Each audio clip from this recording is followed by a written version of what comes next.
Welcome back to another episode of No Gossip, Just Talk. I'm your host, Soleil, and today we're talking about should secrets be told even after a falling out, or should they just be left unsaid? And being careful who you call your friend, because sometimes what makes us question a friendship is not necessarily the secret itself, it's the timing. It's finding out that somebody knew something about us, heard something about us, or witnessed somebody speaking negatively about us, and they kept that information to themselves the entire time they were still cool with that person. But then the friendship falls apart. Now, suddenly, they want to tell us everything. And when that happens, we have to ask ourselves a few questions. Why are you telling me now? Would you have ever told me if the two of you were still friends? And maybe even more importantly, what exactly were you doing when those conversations were happening?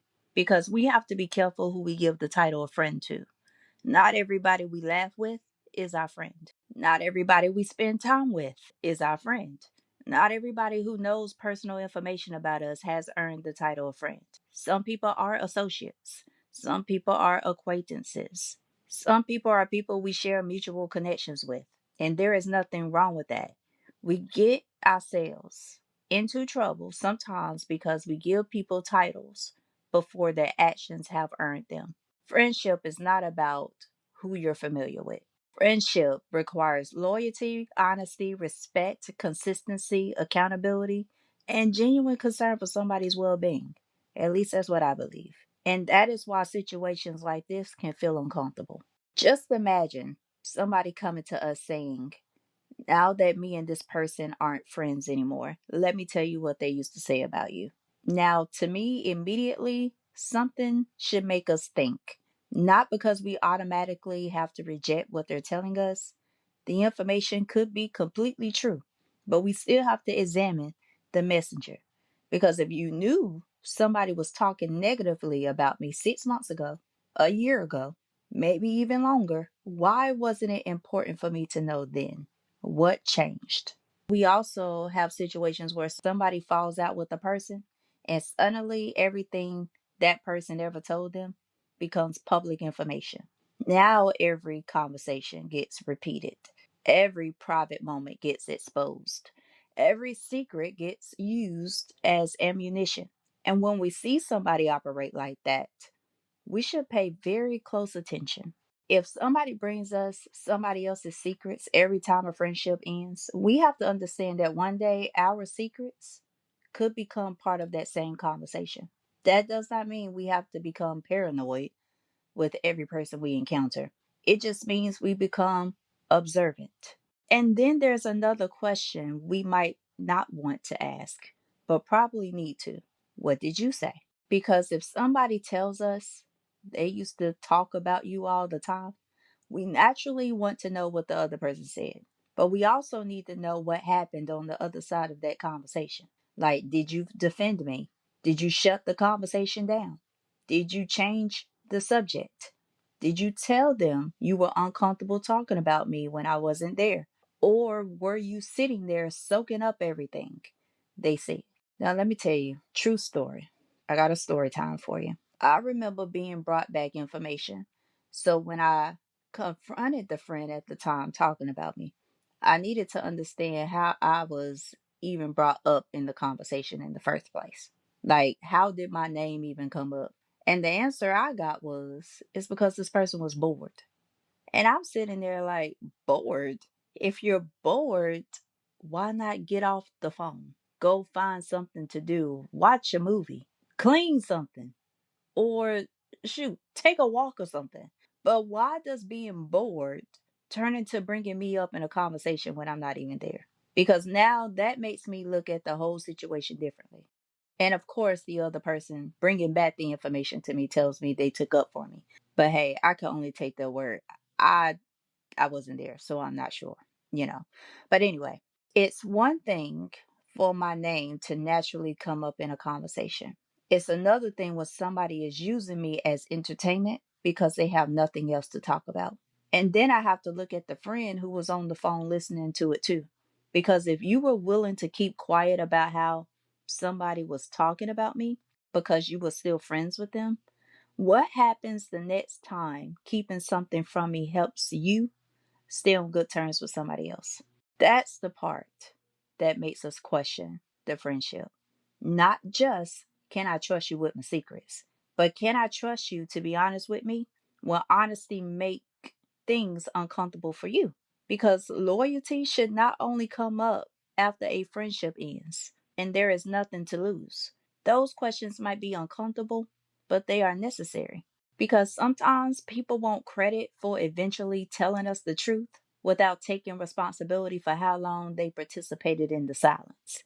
And silence can become participation depending on the situation.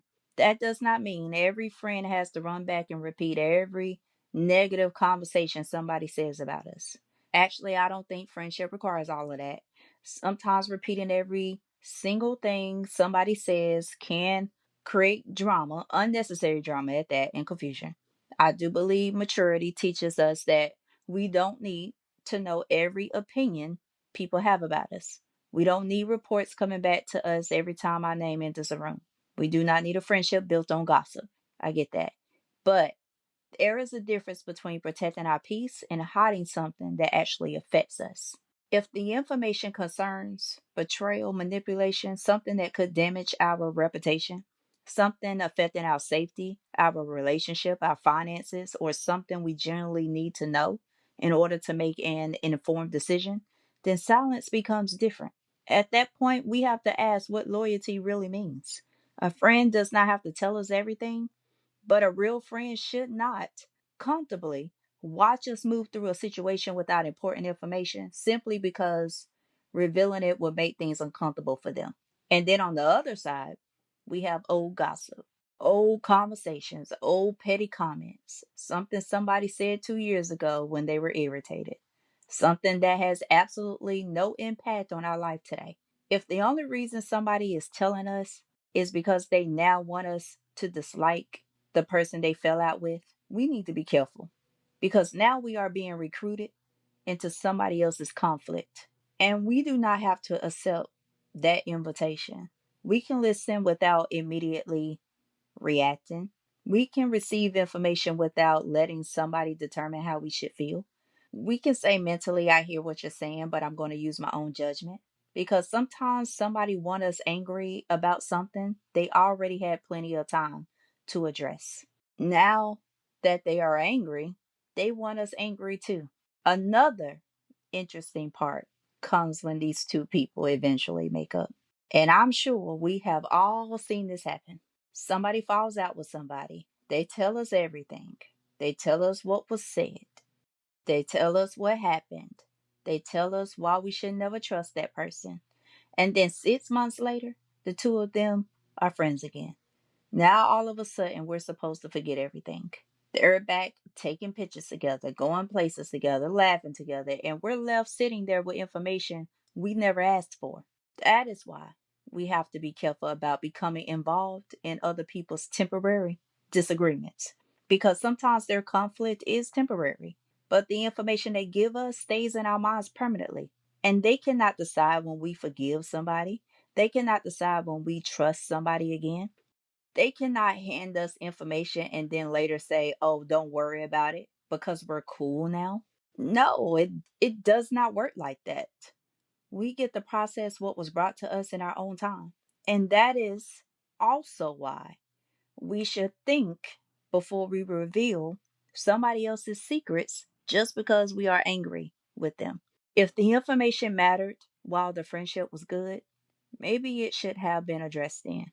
If the information only became valuable after the friendship ended, we might need to question our motive for sharing it. Are we helping somebody? Are we protecting somebody? Are we correcting something? Are we taking accountability? Or are we just trying to hurt the person we fell out with? Intentions matter because healing does not mean exposing everybody who hurt us. Growth does not mean telling everything we know. Sometimes growth is knowing we could say something and choosing not to because it serves no purpose, no healthy purpose at that. And sometimes growth It's knowing we stayed silent too long and finally having the courage to tell somebody something they generally deserve to know. Wisdom is learning the difference. And when somebody brings us delayed information, we also do not have to immediately end the friendship. We can simply start paying attention, watching their patterns, listening to how they talk about people they claim to love, listening to how they describe their former friends. Notice whether every friendship they lose comes with a public release of private information. Notice whether they take accountability for their part in conflict. Notice whether they seem more interested in protecting us or punishing somebody else. I believe time reveals people, so we don't have to force the truth. Usually, if we pay attention long enough, behavior gives us the answer. And maybe one of the biggest lessons here is that friendship needs categories. Everybody does not belong in the same place in our lives. We can care about somebody without giving them access to everything. We can enjoy somebody without trusting them with our deepest vulnerabilities. We can respect somebody and still recognize that they are an associate. There is nothing disrespectful about having boundaries, healthy boundaries. Actually, boundaries can keep relationships healthier because we stop expecting people to operate in roles they were never equipped to hold. Let me say this: some people are wonderful company, but they are poor when it comes to being trusted. They just can't be trusted, but wonderful company. Some people are fun to socialize with, but unreliable in difficult situations. Some people can celebrate with us, but cannot counsel us. Some people can know us for 20 years and still not know how to be a good friend. A real friendship becomes visible through actions. Can we disagree without destroying one another? Can we fall out without exposing one another? Can we be upset and still respect what was shared with us in confidence? Can we tell each other the truth, even when it is uncomfortable? Can we defend each other in rooms where the other person is not present? Can we hold each other accountable without humiliating each other? Those things tell us more about friendship than how often somebody calls us. So here are my takeaways. When someone brings us information after falling out with another person, we should pay attention to the information, but also pay attention to the timing. We should ask ourselves whether the person is sharing because they genuinely believe we deserve to know or because they are angry and want an ally. If somebody tells us another person was talking about us, is it reasonable to wonder what role they played in those conversations? Not every piece of old gossip deserves new life. Some information protects us, some information only disturbs us. Wisdom is knowing which one we're dealing with. And finally, we have to stop giving everybody the title of friend simply because they are in our circle. Time, trust, consistency, loyalty, honesty, respect, and actions reveal who deserves that title. And even then, we remain discerning because being careful about who we trust does not mean closing our hearts. We can love people and still pay attention. We can forgive people and still remember what their behavior taught us. We can wish people well and still adjust their access to our lives. And we can hear information without allowing gossip to control our decisions. Sometimes the real revelation is not what somebody told us, it is what the situation showed us about everybody involved, and that is including ourselves. So protect your peace, use your discernment, and remember everybody around us may have a place in our lives, but everybody does not automatically deserve the title of friend. All right, that's it for today's episode. Thank you for tuning in to No Gossip Just Talk. I'm your host, Soleil. Make sure you subscribe, share the show, and stick around for more episodes to come. Now, before I go, check out my book series, If Only I Had a Home. It is close to my heart and opens conversations around mental health, bullying, family secrets, and the struggles we often keep hidden. You can find it on Amazon along with my other books or through my link tree at No Gossip Just Talk. And stay connected because I have more books and music coming your way. Until next time, ciao for now.